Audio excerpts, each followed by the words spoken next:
সুপ্রিয় দর্শক, সবাইকে স্বাগত জানাচ্ছি আওয়ার ডেমোক্রেসি অনুষ্ঠানে। আমি হাবিব রহমান আছি আপনাদের সাথে, এবং অনুষ্ঠানটি সরাসরি সম্প্রচারিত হচ্ছে নিউ ইয়র্ক স্টুডিও থেকে। আজ রাতের যে অনুষ্ঠানটি হচ্ছে, আমরা বেশ কয়েকটি জিনিস গুরুত্বপূর্ণ আলোচনা করব। এমন এমন এক পৃথিবী বা বিশ্ব নিয়ে আমরা দাঁড়িয়ে আছি, বা যেখানে দাঁড়িয়ে আছি আমরা, যা যে কোনো সময়ের তুলনায় অনেক দ্রুত পরিবর্তিত হচ্ছে, এবং এটি আপনারা হয়তো ইতিমধ্যেই লক্ষ্য করেছেন। আমরা যদি মিডল ইস্ট, মধ্যপ্রাচ্যের কয়েক মাসের সংঘাত, যুদ্ধ, যেটি বলুন না কেন, সংঘাত বলা যাবে না, যুদ্ধই বলতে হবে, এবং ক্রমবর্ধমান উত্তেজনার পর প্রেসিডেন্ট ডোনাল্ড ট্রাম্প বলেছেন, স্টোরিটা টিউসডে থেকে, গত মঙ্গলবার থেকে শুরু করলে ভালো হতো, কিন্তু ডোনাল্ড ট্রাম্প বলেছেন যে আমেরিকা ও ইরান একটি ঐতিহাসিক চুক্তির দ্বার প্রান্তে পৌঁছেছে। তাই নাকি? I will believe it when I see it. But let's pretend যে ঐতিহাসিক চুক্তির দ্বার প্রান্তে পৌঁছাতে পারে, যে চুক্তি এই শত্রুতার অবসানের পাশাপাশি বিশ্বের অন্যতম গুরুত্বপূর্ণ জ্বালানি পরিবহন পথ, আমি স্ট্রেট অফ হরমুজের কথা বলছি, পুনরায় উন্মুক্ত করার পথ তৈরি করতে পারে। কিন্তু ওয়াশিংটন ও তেহরান থেকে আসা পরস্পর বিরোধী সংকেতের মধ্যে প্রশ্ন থেকেই যাচ্ছে, শান্তি কি সত্যি নাগালের মধ্যে, নাকি আবারও বাস্তবতার চেয়ে আমরা প্রত্যাশাকে এগিয়ে রাখছি? একই সময়ে আমেরিকার রাজনীতি গণতন্ত্রকে ঘিরে গভীর বিভাজন ও গুরুত্বপূর্ণ প্রশ্নগুলোকে সামনে নিয়ে আসছে। ডেমোক্রেটরা মেইনে একটি গুরুত্বপূর্ণ ডেমোক্রেটিক প্রাইমারিতে অনেকেই জয় উদযাপন করছেন, এবং তারা আত্মবিশ্বাসের সঙ্গে বলছেন যে নভেম্বরে তারা সিনেটে সুজেন কলিন্সকে পরাজিত করতে সক্ষম হতে পারেন। তাই নাকি? এটি কয়েকদিন আগে বললেও খুব সহজেই আমরা মেনে নিতে পারতাম, কিন্তু এখন কোথায় যাবে সেটি আলোচনা থাকবে। অন্যদিকে in the interview with NBC news, Kristen Walker, যেটি রেকর্ড করা হয়েছিল গত শুক্রবার যখন আমরা প্রোগ্রামটি করছিলাম আপনাদের সাথে, আমি ছিলাম, এটি এয়ার করা হয়েছে, অর্থাৎ এয়ারে গিয়েছে সানডেতে। নির্বাচনী জালিয়াতি নিয়ে নিজের দাবির বিষয়ে, নিজের বলতে প্রেসিডেন্ট ট্রাম্প তার দাবির বিষয়ে কঠিন প্রশ্নের মুখোমুখি হওয়ার পর প্রেসিডেন্ট ট্রাম্প হঠাৎ করেই এই সাক্ষাৎকারটি শেষ করে বের হয়ে গেলেন। এর ফলে রাজনৈতিক জবাবদিহিতা, সত্য এবং গণতান্ত্রিক সমাজে তার ভূমিকা অ্যাজ এ প্রেসিডেন্ট, সাংবাদিকদের ভূমিকা নিয়েও নতুন করে বিতর্ক শুরু হতে পারে বা শুরু হয়েছে। আমরা সে বিষয়ে আলোচনা করব যে আমরা কি করি, আমাদের কি করা উচিত। আজকের আলোচনায় আমরা কয়েকটি গুরুত্বপূর্ণ প্রশ্ন অনুসন্ধান করার চেষ্টা করব, যা আমেরিকা, ইসরায়েল এবং ইরানকে ঘিরে সাম্প্রতিক সংঘাতগুলো থেকে সামনে এসেছে, এবং এটি চোখে না দেখলেও আপনারা অনেকেই অনুধাবন করতে পারছেন। আধুনিক যুদ্ধ কি মৌলিকভাবে বদলে গেছে? উন্নত ড্রোন প্রযুক্তি, সাইবার সক্ষমতা, নির্ভুল হামলা, প্রিসিশন স্ট্রাইক যেটিকে আমরা বলে থাকি, কৃত্রিম বুদ্ধিমত্তা, আর্টিফিশিয়াল ইন্টেলিজেন্স এবং গোয়েন্দা তথ্য নির্ভর অভিযান এখন ক্রমশই সেই বিশাল বিশাল বাহিনী, ট্যাঙ্ক এবং দীর্ঘস্থায়ী স্থলযুদ্ধে জায়গা নিচ্ছে, যা একসময় যুদ্ধের প্রধান বৈশিষ্ট্য ছিল। এবং চলমান রাশিয়া ইউক্রেন যুদ্ধ যে চলছে, এই অবস্থা থেকে, এই যে পরিবর্তিত বিশ্ব সামরিক ব্যবস্থা, কি শিক্ষা নেওয়া যেতে পারে, এবং আমাদের চোখের সামনেই কিভাবে সামরিক কৌশল পরিবর্তিত হচ্ছে। এবং সবশেষে আমরা নজর দেব বাংলাদেশের দিকে, কারণ সেখানে সদ্য প্রস্তাবিত জাতীয় বাজেটকে নিয়ে ব্যাপক বিতর্ক সৃষ্টি হয়েছে। এই বাজেট কি সাধারণ মানুষের অর্থনৈতিক চ্যালেঞ্জের মোকাবেলায় কার্যকর ভূমিকা রাখবে, নাকি মূল্যস্ফীতি, মুদ্রাস্ফীতি, কর্মসংস্থান, বিনিয়োগ এবং সামগ্রিক অর্থনৈতিক স্থিতিশীলতা নিয়ে উদ্বেগের এই সময়ে একটি জনগণের প্রত্যাশা পূরণ করতে পারবে, নাকি ইতিমধ্যে এটি ব্যর্থ হয়েছে? এই গুরুত্বপূর্ণ বিষয়গুলো বিশেষ করে আজ আমাদের সঙ্গে রয়েছেন দুজন বিশিষ্ট অতিথি, লেখক, গবেষক, সাংবাদিক হাসান ফেরদৌস, স্বাগত জানাচ্ছি আপনাকে, এবং আমাদের সাথে আরও আছেন কেন্টাকি ইউনিভার্সিটির আন্তর্জাতিক সম্পর্ক বিভাগের ডক্টর নাজমুল সাকিব, স্বাগত জানাচ্ছি আপনাকেও। আপনারা সূচনা শুনেই বুঝতে পারছেন যে আমরা কি কি বিষয়ে কথা বলতে যাচ্ছি। এই যে কথাগুলো আমি বললাম, এটা অনেকগুলি আছে, যেখানে আমরা ডিসকাস করবো Jio politics, US politics, military strategy, বাংলাদেশের অর্থনীতি। আমি চেষ্টা করব আমরা যাতে রিপিট না করি কোনো কিছু। আমি হাসান ফেরদৌস আপনাকে দিয়েই শুরু করতে চাই। কিছুটা ওকে, প্রেসিডেন্ট ট্রাম্প এখন বলছেন যে আমেরিকা এবং Iran may be close to a historic agreement. আমরা জানি যে গিভেন দ্য মিসট্রাস্ট, মানে ডিপ মিসট্রাস্ট দুপক্ষের মধ্যে যে আছে, এটি এটি এখন মানে ডেকেডস, দশকের পর দশক ধরে চলছে ওয়াশিংটন অ্যান্ড তেহরান। কোন ধরনের কংক্রিট সাইন্স মানে আপনি যদি থাকতেন, দেখতেন যে যেটা আপনি বলতেন যে এটা ডিটারমাইন করে ওয়েদার দিস ইজ মানে জেনুইন একটা ব্রেক থ্রু হতে যাচ্ছে, অর সিম্পলি আরেকটি ডোমেস্টিক অর ডিপ্লোম্যাটিক মেসেজিং হতে পারে? এটি যখন প্রশ্ন আমাদের, আপনাকে মাথায় রাখতে হবে মঙ্গলবার, এই যে আমরা যে সপ্তাহে দাঁড়িয়ে আছি, গত মঙ্গলবার আমেরিকার একটি অ্যাপাচি হেলিকপ্টার ভূপাতিত করে ইরান। তারপর আমরা শুনলাম প্রেসিডেন্ট ট্রাম্প বললেন আমি কিন্তু চরম প্রতিশোধ নিব এবং খার্গ আইল্যান্ড দখল করে নিব, ইরানের তেল নিয়ে নিব। ইরানের ভেনেজুয়েলার যেরকম আমরা তেল নিয়েছে, তাতে ভেনেজুয়েলাও লাভবান হয়েছে, আমরাও লাভবান হয়েছি। ইরানের সম্পূর্ণ এই সম্পদ আমরা নিয়ে নিব এবং আমরা কন্ট্রোল করব, স্ট্রেট অফ হরমুজ খুলে দিব। ওদিকে ইরান বলল লেবানন নিয়ে রেড লাইন সব ক্রস হয়ে গেছে। প্রথমবারের মতো দেখলাম যে তারা প্রোঅ্যাক্টিভলি ইসরায়েলকে আঘাত করলো। তারপর বৃহস্পতিবার আমরা দেখলাম যে আমেরিকা পাল্টা আঘাত হানলো। সেদিনই আবার ইরান বাহরাইন এবং কুয়েতে আক্রমণ চালালো এবং ইসরায়েলও আক্রমণ চালালো। এই ঘটনাটি আমাদেরকে মনে রাখতে হবে। তারপর এখন আমরা শুনছি যে আমরা very close to a deal. Please explain to us what the hell is happening. ধন্যবাদ হাবিব ভাই। সাকিব, আপনাকে শুভেচ্ছা। হাবিব ভাই, একটা কারেকশন করি। আপনি শুরুতে বলেছেন ইরান যুদ্ধ, ইরান সংঘাত। আমাদের প্রেজেন্ট কি বলেছেন? Excursion. Well, he said lots of things. These are not excursions. If this is excursion, তাহলে যুদ্ধ কোনটা? এই আনন্দ ভ্রমণের ফলে ইতিমধ্যে মারা গেছে কমপক্ষে 2,500 মানুষ। Yes. ইরানের কমপক্ষে 13,000 স্থাপনা ধ্বংস হয়েছে। স্কুলের শিশু, একটি স্কুল প্রথম দিনই শিশু কন্যা মারা গেছে। ফলে এক্সকারশনটা খুব একটা এক্সপেন্সিভ হতে পারে আমাদের প্রেসিডেন্ট সাহেবের জন্য, খুবই আনন্দ ভ্রমণ, কিন্তু not for the people of Iran এবং সারা বিশ্বের মানুষের জন্য নয়। এই যুদ্ধের ফলে সারা বিশ্বের ত্রাহি একটা অবস্থা এই হচ্ছে। তেলের দাম বেড়েছে, সারের দাম বেড়েছে, সকল জিনিস পণ্যের দাম বেড়েছে। পৃথিবীর অর্থনীতি একটা কঠিন সংকটের মুহূর্তে আছে। কিন্তু আপনি ভালো খবর আপনাকে আমি একটা দেই, আপনি তো সন্দেহ প্রকাশ করছেন। আমি কিন্তু মনে করি আমরা আসলেই একটি শান্তি চুক্তি দ্বার প্রান্তে পৌঁছেছি। এখনো আমরা দরজাটা খুলিনি, দরজায় নক করছি আমরা। এ কথা বলার কারণটা কতগুলি স্পেসিফিক কারণ আছে। আমাদের প্রেসিডেন্ট তো বলছেন, রোজই বলছেন এগ্রিমেন্ট রেডি হয়ে আছে, সাইন করলাম বলে। নতুন নেতৃত্ব, খুব ভালো নেতৃত্ব। উনি আজকে ভালো বলেন, কালকে খারাপ বলেন। আজকে বলেন স্টেবল, কালকে বলেন নেই তারা স্টুপিড। বাট সিগন্যাল এসছে ইরান থেকে। আজকের সিগন্যালগুলি কি? ইরানের পররাষ্ট্রমন্ত্রী বলেছেন আমরা আগের যে কোনো সময়ের চেয়ে বেশি কাছে এসে পৌঁছেছি, ক্লোজার দেন এভার বিফোর। তার মানে এটা কি দাঁড়ালো? যে আমরা কতগুলি মৌলিক বিষয়ে একমত হয়েছি। মৌলিক বিষয়গুলি কি?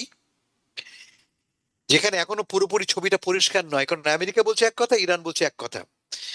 অ্যাপারেন্টলি একটি এমওইউ বা মেমোরেন্ডাম অফ আন্ডারস্ট্যান্ডিং তৈরি হয়েছে, একটি কাগজ তৈরি হয়েছে, যে যাতে আগামী 60 দিনের একটা প্রস্তাবিত শান্তি কাঠামো তৈরি হয়েছে। এই শান্তি কাঠামোটা কিন্তু তৈরি আগেই হয়েছিল। প্রথম যখন তারা 2 মাস আগে ইসলামাবাদে মিট করে, ইসলামাবাদে মিটিংয়েই কিন্তু এই শান্তি কাঠামোটা তৈরি হয়েছিল মোটামুটি, কিন্তু আলটিমেটলি গৃহীত হয়নি। মূল কারণ ইসরায়েলের আপত্তির কারণে। এনিওয়ে, সেই শান্তি কাঠামোর ভিত্তিতে কিন্তু এখন আমরা দেখতে পাচ্ছি দুই পক্ষই এগুচ্ছে। এখন মাথা রাখতে হবে যে আমি আগে বলে যুদ্ধ থামে দুভাবে। এক, যুদ্ধে আপনি হেরে যাবেন বা যুদ্ধে জিতে যাবেন, অথবা আপনারা দুই পক্ষই এসে আলোচনার মাধ্যমে যুদ্ধ শেষ করবেন। যুদ্ধ তো কেউ জেতেনি, কেউ হারেও নি। ফলে প্রথম সলিউশন তো পাচ্ছি না আমরা। দ্য নেক্সট সলিউশন ইজ আসলে কথা বলি। এই কথা বলতে যেই দেখতে পাচ্ছি আমরা কতগুলি বেসিক প্রবলেম রয়েছে আমাদের বলতে পারছি ইরান এবং প্রতিপক্ষ মার্কিন যুক্তরাষ্ট্র ও ইসরায়েল।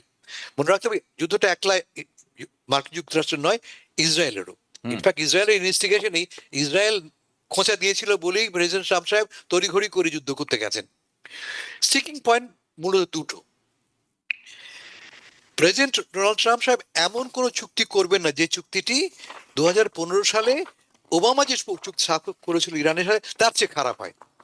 তিনি আমাদের বারবার বলছেন যে ইরান কোনো ক্রমে পারমাণবিক অস্ত্র রাখতে পারবে না, এটা তার রেড লাইন। ইরান বলছে উল্টো কথা। ইরান বলছে আমরা স্বাধীন দেশ, আমরা এনপিটি চুক্তি স্বাক্ষর, এনপিটি মানে নন প্রলিফারেশন ট্রিটি, জাতিসংঘের চুক্তি আমরা স্বাক্ষর করেছি, এবং এই চুক্তি আমাদেরকে স্বাধীনভাবে শান্তিপূর্ণ কাজে পারমাণবিক শক্তি ব্যবহারের অধিকার দেয়। আমি অধিকার ত্যাগ করবো কেন? আমি বলেছি আমি বোমা মারাবো না, কিন্তু আমি পারমাণবিক শক্তি ব্যবহার করব না, এ কোনো কমিটমেন্ট করতে রাজি না। এটা এক। 2 নম্বর, ট্রাম্প সাহেব দাবি করছেন যে তোমাদের যে প্রায় 1000 পাউন্ড এনরিচ ইউরেনিয়াম আছে তা ধ্বংস করে ফেলতে হবে, আমাকে দিয়ে দিতে হবে বা অন্য কোনো দেশকে দিয়ে দিতে হবে, তুমি রাখতে পারবে না। ইরান অ্যাপারেন্টলি রাজি হয়েছে। দুটো অপশন দেখতে পাচ্ছি আমরা। আমরা ডাইলিউট করে ফেলবো এটাকে, এই ক্ষমতাটা আমরা কমিয়ে আনবো, এটাকে আমরা গ্যাস করে ফেলবো, অথবা এই যে প্রস্তাবটা আমেরিকা এই মুহূর্তে ফোকাস করতে হচ্ছে যে এই এনরিচ ইউরেনিয়াম অংশটুকু আমরা মার্কিন যুক্তরাষ্ট্রে বা তৃতীয় কোনো দেশে আমরা পাঠিয়ে দেবো, এবং এই পুরো কাজটি হবে আন্তর্জাতিক সুপারভিশনে। এটা একটা দিক। অন্যদিক ইরান কি চাইছে? ইরানের প্রথম শর্ত হচ্ছে যে আমি হরমুজ খুলে দেবো, হরমুজ স্ট্রেইট অফ হরমুজ খুলে দেবো, কিন্তু এর বদলে আমি কি চাই, আমার নামে যে স্যাংশনস গুলি আছে তা তুলে দিতে হবে। যে টাকা জমা আছে ব্যাংকে, প্রায় $32 বিলিয়ন জমা আছে বা তার চেয়ে বেশি বোধ করি, সে টাকা বা পুরোটা অংশটা আমাকে ছেড়ে দিতে হবে। আর তুমি যে ব্লকেট করেছো, তুমি মানে মার্কিন যুক্তরাষ্ট্র আমার সমুদ্র সীমার বাইরে, সেই ব্লকেট তুলে নিতে হবে। মনে হচ্ছে যে এই সমস্ত মৌলিক প্রশ্নে একটা মাঝামাঝি জায়গায় দুই পক্ষে পৌঁছেছে, মনে হচ্ছে এই কারণে বলছি আমি যে দুই পক্ষ থেকে উল্টো পাল্টা কথা শুনছি আমরা। একটা 14 দফা ডকুমেন্ট লিক হয়েছে তেহরান থেকে, যা সম্পূর্ণ যেটাকে আমাদের প্রেসিডেন্ট সম্পূর্ণ বাজে বলে প্রত্যাখ্যান করেছেন, ডিসমিস করে দিয়েছেন। ফলে এক্স্যাক্টলি কোনটায় তারা একমত হয়েছেন তা আমরা জানি না। কিন্তু হাবিব ভাই, আমি আপনাকে একটা কথা স্পষ্ট করে বলতে পারি আমি, যে উভয় পক্ষই এই মুহূর্তে এমন একটা জায়গায় পৌঁছেছে যেখানে তারা একটা শান্তি চুক্তি, একটি সিজফায়ার চুক্তি করতে আগ্রহী। কারণ তাদের কাছে কোনো পথ নেই, আমেরিকার কাছে পথ নেই, কারণ পলিটিক্যাল প্রেশারটা, সামনে মধ্যবর্তী নির্বাচন, রিপাবলিকানরা ক্ষিপ্ত হয়ে আছে। এই মুহূর্তে মার্কিন যুক্তরাষ্ট্রের ডোনাল্ড ট্রাম্প সাহেবের অ্যাপ্রুভাল মাত্র 33%, দেশে মাত্র 33% লোক তার সঙ্গে আছে। বলে তাকে যদি বিপদ এড়াতে হয়, খানিকটা হলেও এই ইরান যুদ্ধ থামাতে হবে। এটা একটা ব্যাপার। অন্যদিক হচ্ছে ইরানের জন্য, ইরানের অর্থনীতি খুব খারাপ অবস্থায় আছে। এটা আগে থেকে ছিল, এটা আরো বেড়েছে অর্থনীতি। ইরান সংহত হয়েছে, একটা ইন্টারেস্টিং ব্যাপার ঘটেছে ইরানে। এই যুদ্ধের ফলে যেই চ্যালেঞ্জের মুখোমুখি হয়েছিল, পলিটিক্যাল চ্যালেঞ্জের মুখোমুখি হয়েছিল ইরান সরকার, তা অনেকটা দূরে সরে গেছে। দেশ এখন ঐক্যবদ্ধ হয়েছে পতাকার নিচে। সবসময় যখন যুদ্ধ বাঁধে দেশ একতাবদ্ধ হয়, দেশ একতাবদ্ধ হয়েছে। ফলে এটা রিজিমের জন্য, ইরান সরকারের জন্য লাভজনক। কিন্তু যুদ্ধ থামার মুহূর্তেই কিন্তু লোকে ডিমান্ড করবে চাকরি, খাদ্য, বাসস্থান ডিমান্ড করবে, এবং তার জন্য কি প্রয়োজন? তার জন্য প্রয়োজন যুদ্ধ থামা এবং আন্তর্জাতিক সাহায্য। সে কারণে দেখতে পাচ্ছি আমরা দুই পক্ষই একটা চুক্তি করতে রাজি হচ্ছে। চুক্তিটা কি? 60 দিন আমরা যুদ্ধ বন্ধ রাখবো, এই 60 দিন আমরা কথা বলে একটা চুক্তি করবো আমরা। It is only a brief, একটা পজ, ইটস এ পজ, 60 দিনের পজ। এই ফ্রেমওয়ার্কের ভিত্তিতে আমরা একটা চুক্তি করতে তৈরি হচ্ছি। আমার মনে হয় যে এই সপ্তাহে হয়তো হবে না, বলা হচ্ছে রোববারে জিনিভাতে হবে, মনে হচ্ছে না, মেবি আর্লি নেক্সট উইকে এই চুক্তিটা স্বাক্ষর হওয়ার সম্ভাবনা আছে বলে মনে হচ্ছে। মজার ব্যাপার হচ্ছে, আপনি গত 4 সপ্তাহ ধরে প্রতি শুক্রবারই বলছি, আমাদের মনে হচ্ছে যে আমরা যখন আগামী সপ্তাহে কথা বলবো, বিশ্ব তখন অনেকটা মানে যুদ্ধ থেকে সরে থাকবে। কিন্তু দুর্ভাগ্যজনকভাবে প্রতিবারই আমরা দেখছি এই প্রেসিডেন্ট ডোনাল্ড ট্রাম্পের পাগলামি, বা উনি মানে 80 বছর হতে যাচ্ছেন এই কয়দিন পরেই। তো তার তো কগনিটিভ মানে ডিসেন্ডেন্সি শুরু হয়ে গেছে অনেক আগে। তারপর যে erratic behaviour, I don't trust this guy. I have serious hard time believing him, trusting him. He is crooked as he is, always. There is no question about this. I'm not the only one. Half of the country thinks that he's crazy. কারণ rationality বলে যে কথা থাকে একটা, I don't see any rationale. Today he's saying this, tomorrow he's saying something else. Today I'm a good guy, tomorrow I'm a bad guy. Will talk more, আমরা যখন এনবিসির ইন্টারভিউর ব্যাপারে কথা বলবো তখন এই ব্যাপারটা যাব। ডক্টর নাজমুল সাকিব, আপনার কাছে যাচ্ছি। This is the first time I am doing show. You look great by the way, Thank you so much. Welcome for the first time. Now, আপনার কাছে, আপনি আন্তর্জাতিক বিভাগে আছেন এবং পড়ান সেখানে কেন্টাকি ইউনিভার্সিটিতে। So I have really interesting question for you. Iran বলছে যে আমি যদি আজকে পারমাণবিক ছেড়ে দেই, আমার হাতে লেভারেজ থাকবে না খুব একটা। এটি তাদের মধ্যে, নিজেদের মধ্যে একটি কথাবার্তা, কারণ এই আমেরিকার উপর বিশ্বাস নেই। Today they are saying this, কালকে তারা আক্রমণ করবে। এবং তারা অনেকে আছেন ইরানের ভিতরে, আমি দু একজনের সাথে কথা বলেছি, তাদের মতামতটা হচ্ছে এরকম যে এখন যে অর্থনৈতিক সিচুয়েশন, টাইট সিচুয়েশন তৈরি হয়েছে আমেরিকার ভিতরে এবং বিশ্বব্যাপী, এবং সামনে মধ্যবর্তী ইলেকশন, যার জন্যে একটি কোনো রকম একটি সমঝোতায় পৌঁছলেও তারা মনে করেন ইলেকশনের পরবর্তীতে ডোনাল্ড ট্রাম্প হয়তো এই আবারও শুরু করে দিবেন আক্রমণ। কারণ আপনি জানেন আরেকটি রিজনাল পাওয়ার ইসরায়েল সেখানে বসে রয়েছে। এই যুদ্ধংদেহী ইসরায়েল, ব্লাড থার্স্টি নেতানিয়াহু, আমি তাকে শায়তানিয়াহু বলে থাকি, শায়তানিয়াহু বলে থাকি অনেক সময়, এবং সেটি প্রবাবলি প্রযোজ্য তার ক্ষেত্রে। এই মিস্ট্রাস্ট তাদের মধ্যে আছে। তো অনেকে মনে করেন যে ইরানের এখন একটা, নিজেরা মনে করে যে আসলে এই পারমাণবিক অস্ত্রটা থাকা আমাদের দরকার, নট দ্যাট উই ওয়ান্ট তার। এবং আমরা বলতে পারি যে তারা বেশ কিছুদিনের এই ঘটনা প্রবাহে যে দে ওয়ার নট ইন্টারেস্টেড, তারা নিউক্লিয়ার বম বানানোর ক্ষেত্রে ইন্টারেস্টেড ছিলেন না। কিন্তু এখন ওই ভিতরে বলছেন যে এটা আসলে আমাদের জন্য একটি বাঁচার ব্যাপার হতে পারে। অন্যদিকে আরেকজন বলছেন যে আমরা যদি এটা ছেড়ে দেই তাহলে হয়তো যে 32 বিলিয়ন রিলিজ করা হবে, it will turn around hour economy. এবং আমরা যে রিজনাল প্যাক তৈরি করেছি, it can work fantastically, except Israel and UAE. I don't think they will have a good relationship with UAE going forward.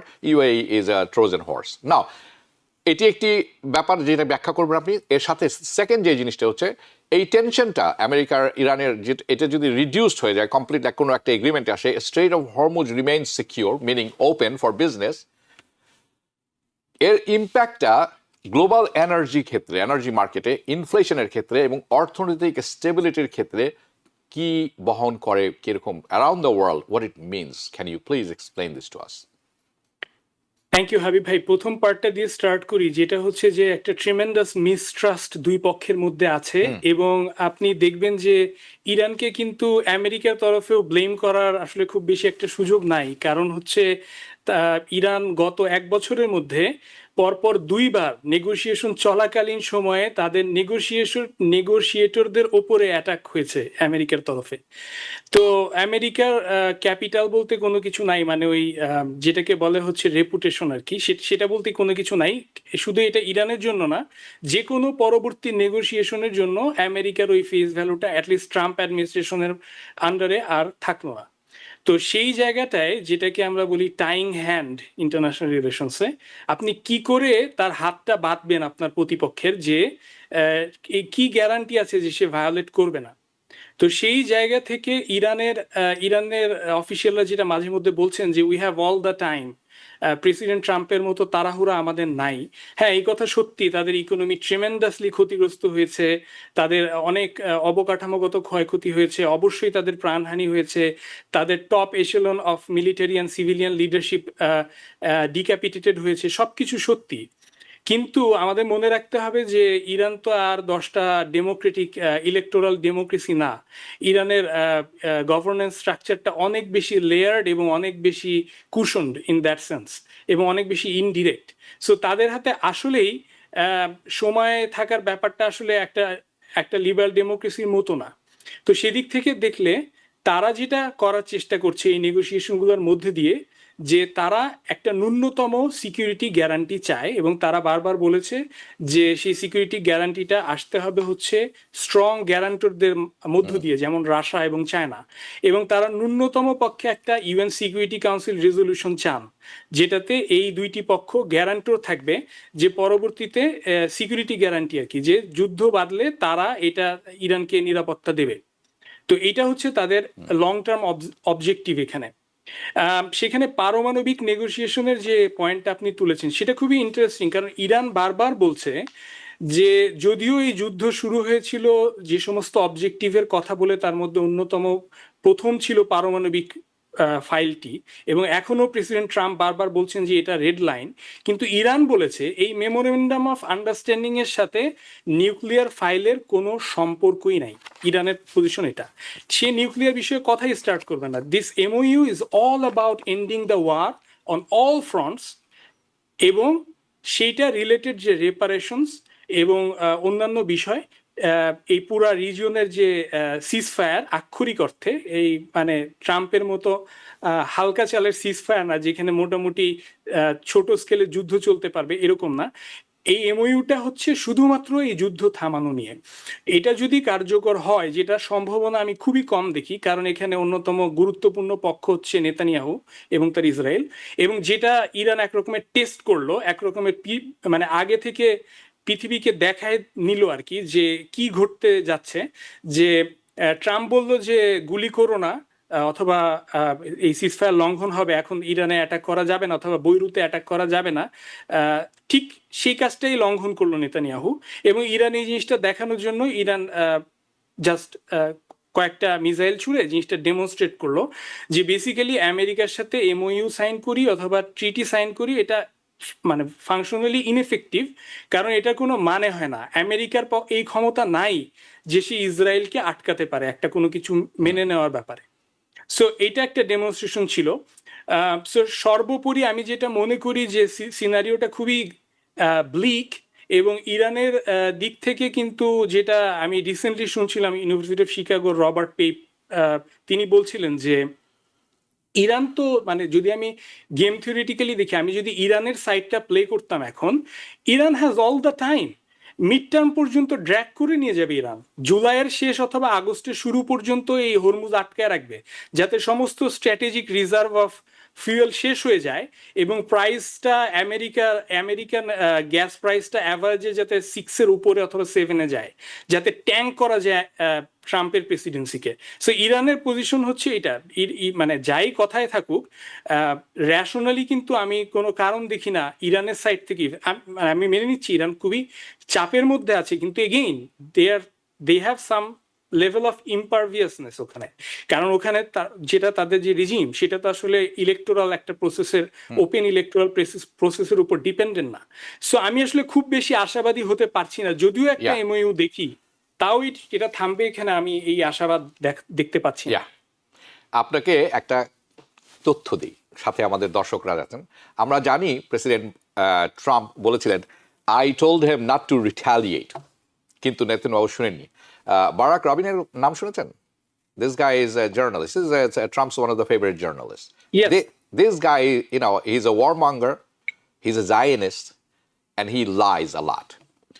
ভিতর থেকে খবর হচ্ছে ট্রাম্প জানতেন এবং ট্রাম্প সফট গ্রিন লাইট দিয়ে রেখেছিলেন। Yes. Okay, so these are all eyewash. These guys, আপনাকে বুঝতে হবে, Trump is surrounded by the maniacs. You have the Pete Hegseth, you have Stephen Miller, you have, you know, what are the other guys? You know, I forget, it just skips my mind. They're all bloodthirsty, crazy people. They are not normal people. They are not normal.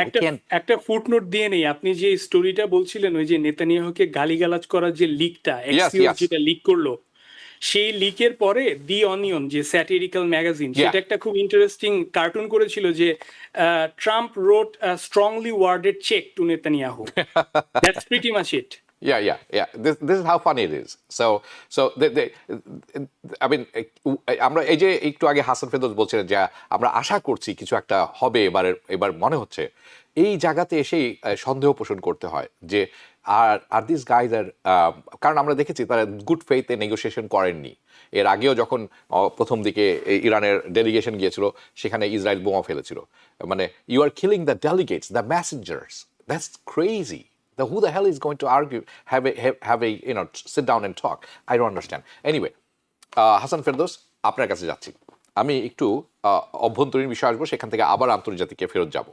অভ্যন্তরীণ বিষয় আমি আপনার কাছে যে জিনিসটি জানতে চাচ্ছি, আমরা একটা চরম মেলডাউন দেখলাম প্রেসিডেন্ট ট্রাম্পের উইথ এনবিসি ইন্টারভিউ। কয়েকটা জিনিস আমার চোখে পড়েছে, আপনি একজন সাংবাদিক, আপনার চোখে অবশ্যই পড়েছে। Let's dissect this. এই যে ইন্টারভিউটা হলো, যেখানে যখন তাকে এই ইলেকশনের তার দাবির সপক্ষে প্রস্তাব বলা হলো যে আপনার দাবির পক্ষে আপনি কিছু তো দেখাননি এই পর্যন্ত, you have not presented a single evidence, উনি চট করে খেপে গেলেন, এমনই খেপলেন যে বললেন যে NBC is crooked, you are also crooked. এবং এটি একটি ব্যাপার, এটি কেন করলেন উনি, কেন এমনভাবে খেপে গেলেন? তারপর উনি যেভাবে বের হয়ে গেলেন, মাইক্রোফোনের উপরে পা দিয়ে মাইক্রো পিষ্ট করে বের হয়ে গেলেন, is E well or is E a big baby who is like in 80 years old body? And এটি যেমন একটি প্রশ্ন, আরেকটি প্রশ্ন হচ্ছে সাংবাদিকদের দায়িত্ব হচ্ছে প্রশ্ন করা, সত্য বের করা। This is our job, your job Hasan Ferdous. আমরা দায়বদ্ধ সমাজের কাছে, এটি অলসো একটি গণতান্ত্রিক প্রক্রিয়ার অংশ। We are not living in a dictatorship. We will ask questions, মানুষের হয়ে আমরা প্রশ্ন করি, আমরা ভয় পাই না। আমাদেরকে একটু বুঝিয়ে বলুন এই ইন্টারভিউটা এদিকে। আচ্ছা, একটি ব্যাপার আমার কাছে অবাক লেগেছে, যেটা আমি বলবো এজ এ সাংবাদিক হিসাবে।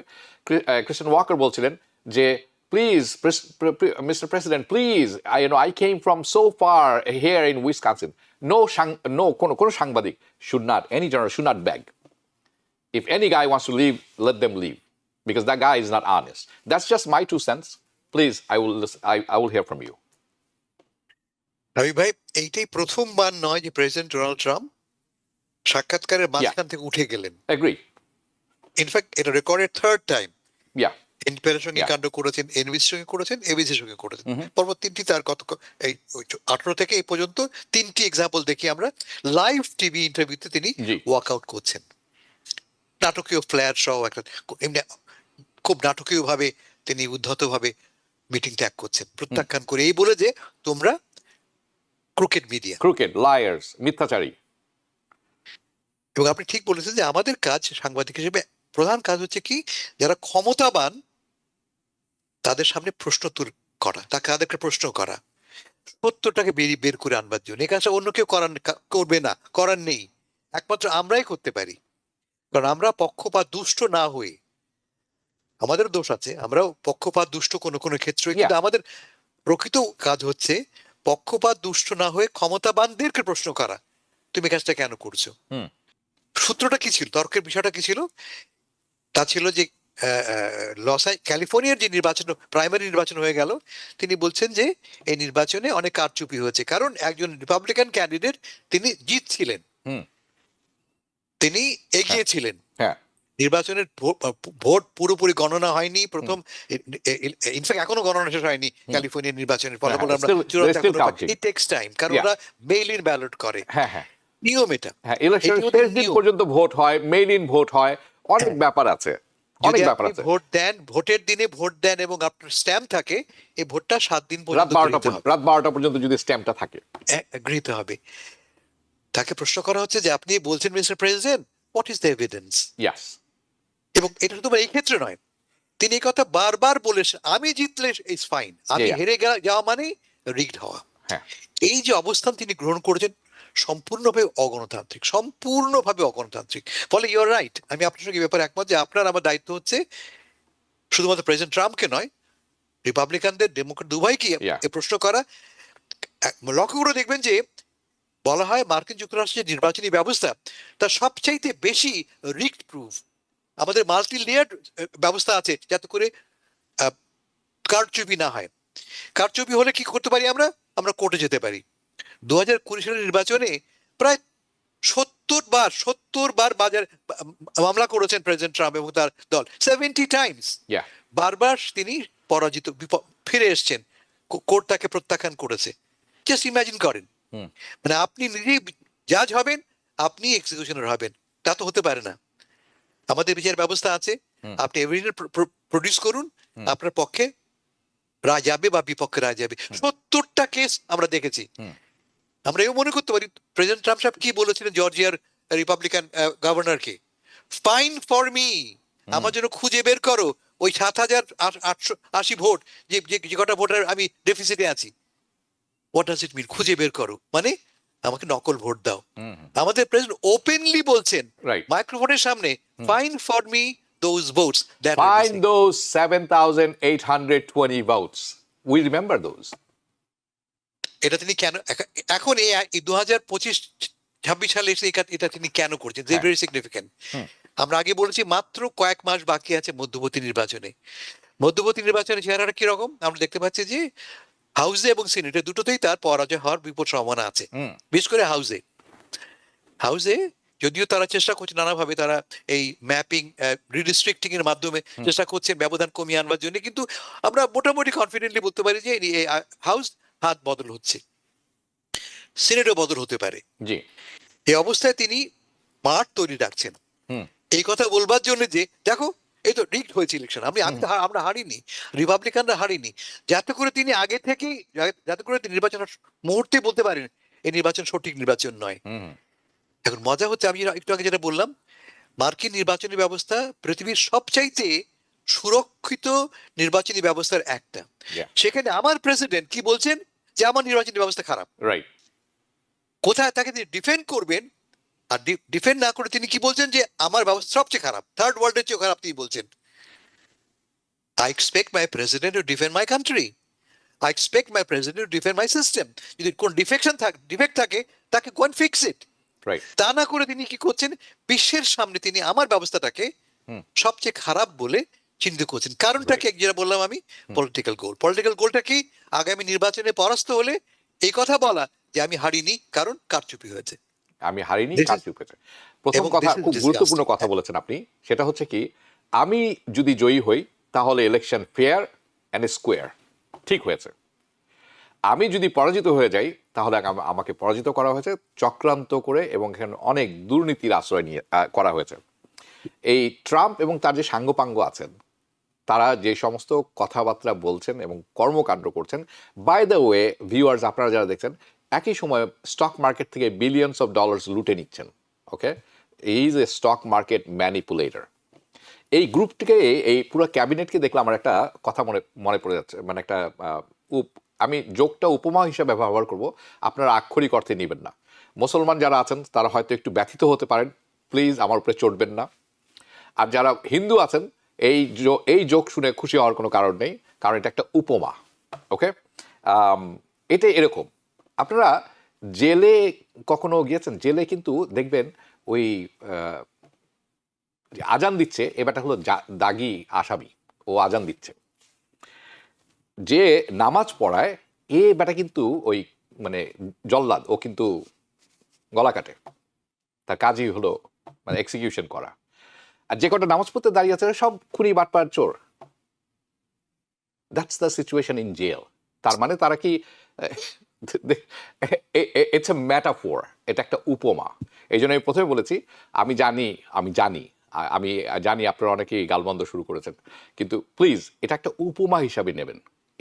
এই যে ট্রাম্প অ্যাডমিনিস্ট্রেশন অ্যান্ড ক্যাবিনেট দেখছেন, এই উপমা এখানে প্রযোজ্য। এই ব্যাটা সবচেয়ে বড় মিথ্যাচারী। Anyway, I know I will be in trouble by saying this. by the end of the program, I hope I don't end up in a jail. But anyway, let's move on. Nazmul Saqi, আপনি হাসছেন because you know I'm telling you the truth. Okay, আপনার কাছে যাচ্ছি। Main প্রসঙ্গে একটু যাব। মেইনে যে primary ইলেকশনটা হলো, সেখানে অনেক ডেমোক্রেট উঠে পড়ে লেগেছিলেন প্ল্যাটনারকে পরাজিত করার জন্য। কারণ established Democrats like crooked Nancy Pelosi, you have this old guy who's detached the reality, Chuck Schumer, and then you have this Hakeem Jeffrey, AIPAC money grabber, Democrats. People don't like them. সাধারণ ডেমোক্রেটরা তাদের পছন্দ করে না, কোনো কারণ নেই পছন্দ করার, এবং এই জন্য তারা তাদের জনপ্রিয়তা হারাচ্ছেন। এই যে চরম একটা সিচুয়েশন চলছে, পোলারাইজেশন আমেরিকার মধ্যে, তার এখানে তাদের সুযোগ নেওয়ার ক্ষেত্রেও পিছিয়ে আছেন, বিকজ তারা আসলে কে এটা প্রকাশিত হয়ে গেছে। তখনই আমরা দেখলাম মেইনে একজন সাধারণ লোক, প্ল্যাটনার, স্ট্যাবলিশমেন্টকে পরাজিত করে জয়ী হলেন প্রাইমারিতে। এখন অনেকেই বলছেন, প্ল্যাটনার নিজেও দাবি করছেন যে হয়তো এই যে হয়তো রিপাবলিকান সেনেটর সুজেন কলিন্সকে মেইনে পরাজিত করবেন, এবং এটা তাহলে একটি সেনেট সিট চলে আসলো ডেমোক্রেটদের পক্ষে। Does this reflect a broader shift rather in American political landscape, especially ahead of midterm election, or নাকি এটা শুধু একটি primarily স্টেট স্পেসিফিক কন্টেস্ট হয়ে থাকবে? Very interesting question. First of all আমি একটু ডিসক্লেমার দিয়ে নিই, আমি কোনোভাবে ক্লেম করবো না যে আমি মেইনের যে লোকাল পলিটিক্স সেটার কোনো এক্সপার্ট, অথবা ইভেন আমেরিকান ডোমেস্টিক পলিটিক্সে আমি কোনো এক্সপার্ট।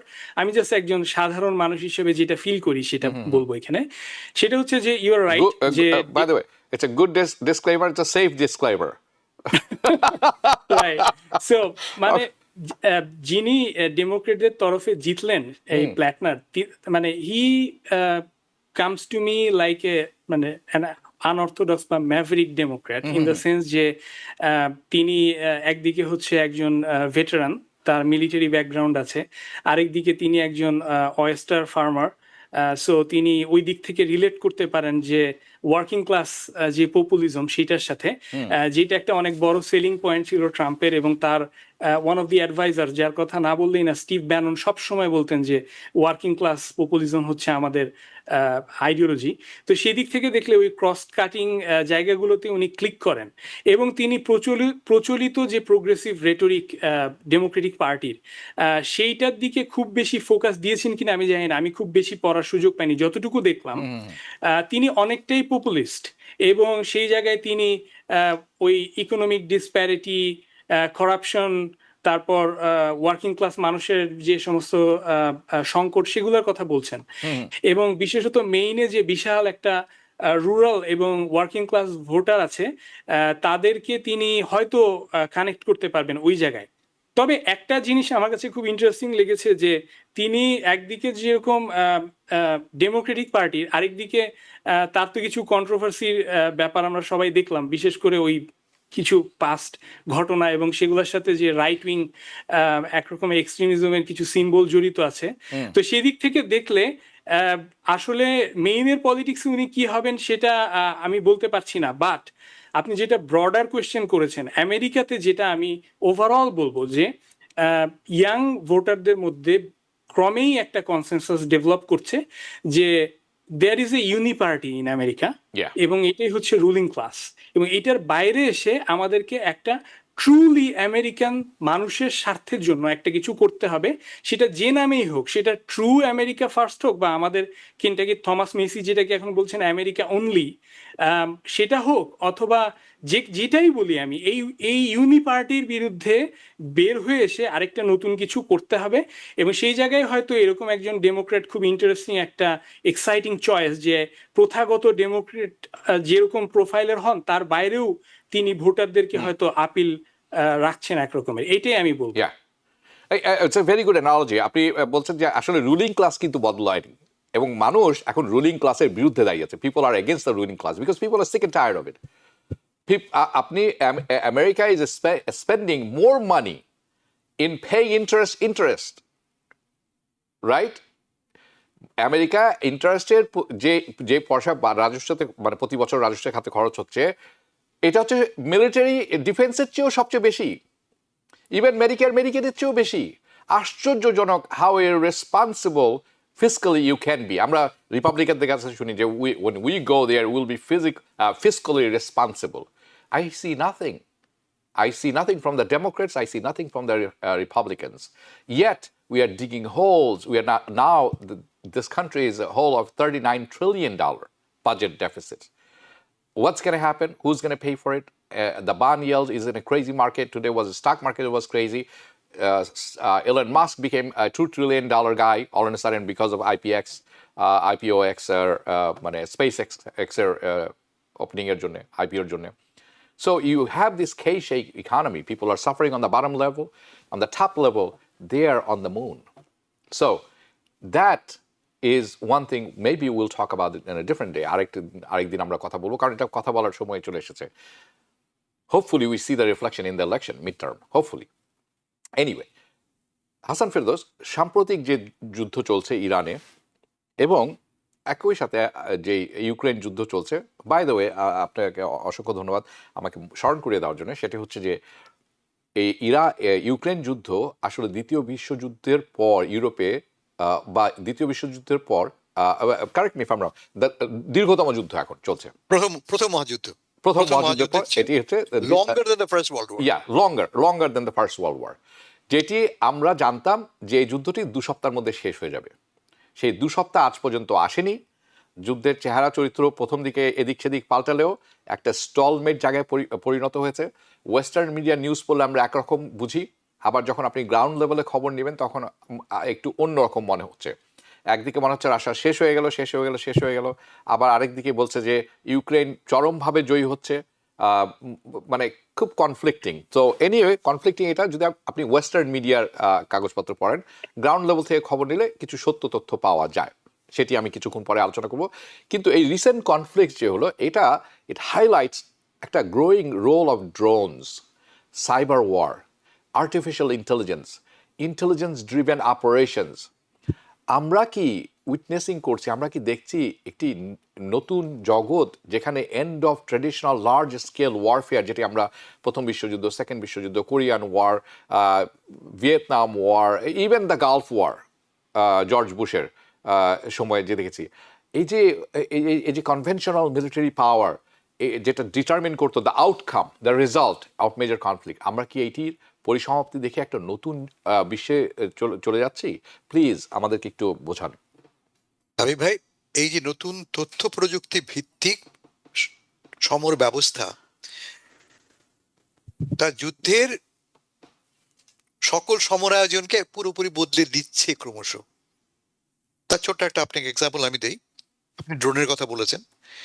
ড্রোন করতে খরচ পড়ে রাফলি $5,000 থেকে $50,000, ডিপেন্ড করে আপনি কতটা কি পরিমাণ ওয়েট লোড ক্যারি করার ক্ষমতা রাখবেন এবং কত ডিস্টেন্স আপনি কভার করবেন। ইউক্রেন শুরু করেছিল এটা, ছেলেপেলেরা 18, 19, 20 বছর ছেলেপেলেরা তাদের বেসমেন্টে শুরু করেছিল এই ড্রোন নির্মাণ প্রক্রিয়া। তারা এখন প্রতি বছরে লিটারালি 3 মিলিয়ন ড্রোন বানাচ্ছে। লিটারালি 3 মিলিয়ন ড্রোন তারা প্রতি বছরে বানাচ্ছে, এবং পুরো ফোকাসটা হচ্ছে ইউক্রেন যুদ্ধের ড্রোন ভিত্তিক। কারণটা কি? ড্রোনটা কি জিনিস? আনম্যান্ড, কোনো মানুষ তো মরছে না, এক, are certain distance say carry করতে পারে স্মল লোড নিয়ে।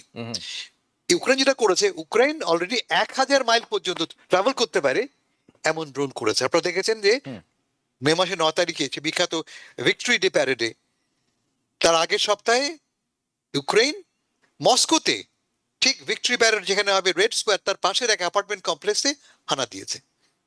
এবং হানা দেওয়াতে এতটা ভীত হয়ে পড়েছিলেন প্রেসিডেন্ট ভ্লাদিমির পুতিন যে তিনি লিটারালি ভিক্টরি ডে প্যারেডকে ছোট করে নিয়ে আসেন। নর্মালি এখানে ডিসপ্লে করা হয় অস্ত্র শস্ত্র, সব তিনি বন্ধ করে দিলেন এই ভয় যে ইউক্রেন এটা করতে পারে।